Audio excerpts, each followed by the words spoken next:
So here we have it. We have the final leaks with all of the information about the upcoming DJI Action 5 Pro camera. And it's a doozy. So people have only just got the GoPro 13 in hand. In fact, mine arrived yesterday. I've been getting to grips with it, the new quick release system. Review coming soon. And of course, I'll be comparing it to the Action 5 when I get my hands on that too.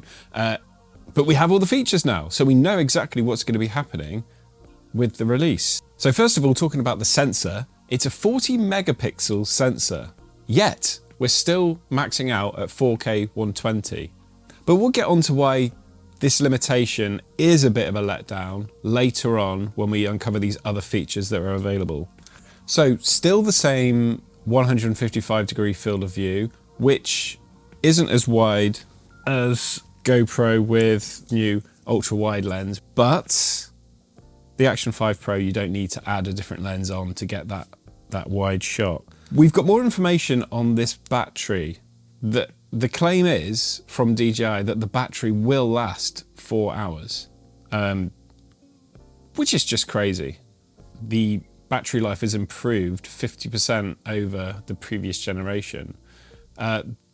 I think this probably isn't in 4K though, with other things on, because in my testing, when I've compared to previous Action cameras, the GoPro 12 and the Action 4, I got about 1.5 hours out of the DJI Action 4, and that's at 4K. So I think probably at 1080p, it's going to get this up to 4 hour sort of life, which is amazing, really. That is amazing on one battery to get 4 hours. In addition to that 4 hour battery life, when you combine that with the Volta-esque handle for the DJI Action 5 Pro, you're going to get even longer battery life. Who knows how long, but it could be bordering 8-10 hours on one battery with the hand grip, which is enough for any day trip to Disneyland. One of the most interesting leaks that we've seen is that there's 47 gigabytes internal memory. Now that's quite exciting, because I think one of the main limitations on Action cameras with upping resolutions, etc., is the limitations on the SD cards that we're going to be using there, because most people are going to have the sort of standard SanDisk SD cards, and if you're going to have to increase that data rate, then standard SD cards aren't just going to cut it anymore, which would mean people would have to buy a lot more expensive SD cards. Seeing internal memory is a step in the right direction, because you could save internal memory that could be faster than SD cards for these new crazy modes, one of which is going to be available in the Action 5. And this is crazy to imagine. So GoPro have got the new burst slow-mo to get 400 frames per second. But DJI have pulled it out the bag and are now claiming a 960 frames per second in 1080p.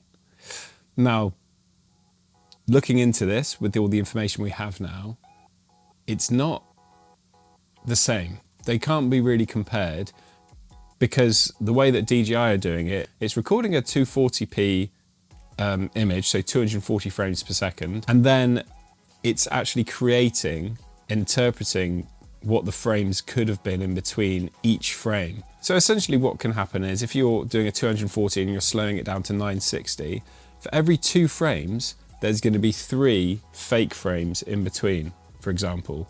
And so you'll have one part where in the frame the person's hand was here, and then this other real frame where the person's hand was here, and then the algorithm will just assume that that hand was there, then it went there. So they'll just insert frames there and there and there of the hand in between those frames, if you see what I mean.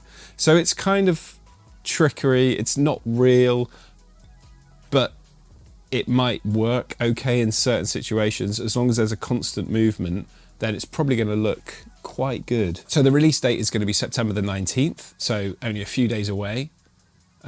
Check out the links below. I'll put a link to where you can find out more about this up and coming camera. So they talk about the DJI Osmo audio connectivity, and that's how it connects to the DJI Mic 2.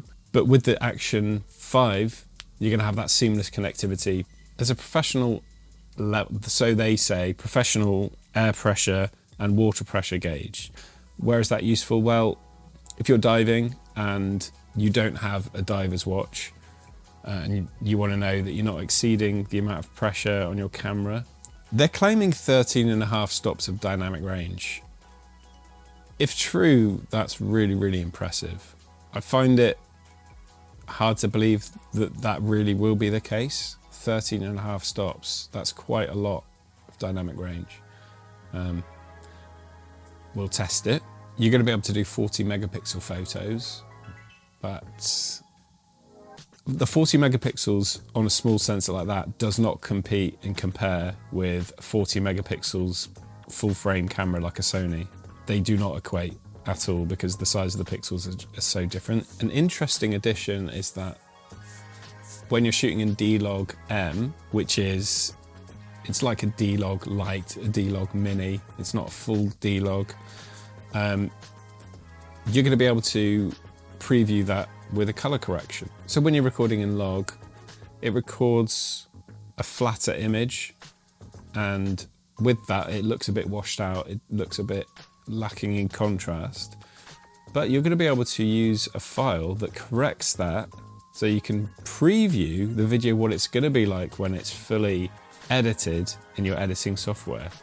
So you might be wondering what the point is of even shooting in log at all. Well, when you shoot in log, you actually maximize the dynamic range of your shot. So you capture more details in the shadows and the highlights. You're less likely to overexpose the highlights and underexpose the shadows. So you get a better overall exposure on your image. So it's better to record in log and then correct later, provided it's 10-bit log. If you're shooting log in 8-bit, it would be rubbish.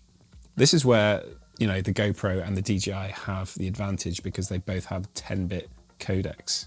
So something I alluded to in my previous leak video, which went down really, really well. Thanks for everyone that came and joined in, subscribed to the channel and enjoyed that video. Now, I spoke about what I believed with the horizon steady and the 360 horizon leveling that they were going to be doing in this camera, and I was right, unfortunately. It seems like that won't be available in 4K, which is a little bit annoying that they haven't cracked this, because if they've got a 40 megapixel sensor, they should easily be able to make a 4K image that can be fully horizon balanced 360. They can do it, but that would mean using only 1 sub-pixel for every pixel on that image, which would lower the overall light gathering ability. It would affect it there. So they've chosen to not allow us to have 4K horizon balancing in camera, which is contrasting to the GoPro. Even the GoPro 11 had full 360 horizon balance in 5.3K, and the 13 of course has that too. You've got full horizon balancing in 5.3K on that camera. But you know, we'll come to that later when we do the full comparison video. So stay tuned for that. And if you want to be notified when it goes live, definitely subscribe, and I'll see you there. This is the first big letdown, I think, is there's no GPS. No, it's just like GoPro played a blinder here. They removed GPS in the 12, but then they brought it back in the 13. They cracked that problem of the overheating to a certain extent, but then DJI have not decided to add GPS onto the Action 5. So you still need an external GPS source, either a Garmin watch or a computer or something else, or the official GPS tracker shutter button, which is like obviously an extra expense that you'll have to buy if you want GPS data in your photos and videos. Whereas with the 13, we'll have that inbuilt now. There's GPS inside. Strange choice, but the option is there. So on the plus side, the option is there if you want to buy these extra sources, or if you've already got a GPS tracker like I do, then maybe it's not going to be a problem for you. So that's it. We have all the information we could possibly want, apart from reviews and actual data. So we know the specs, we know what to expect now. So if you want to know what the positives and negatives of this new camera is and see it compared to the GoPro 13 and also the rumoured Ace Pro 2, then definitely subscribe and look out for that video in an upcoming release. And as ever, I'll see you on the next one.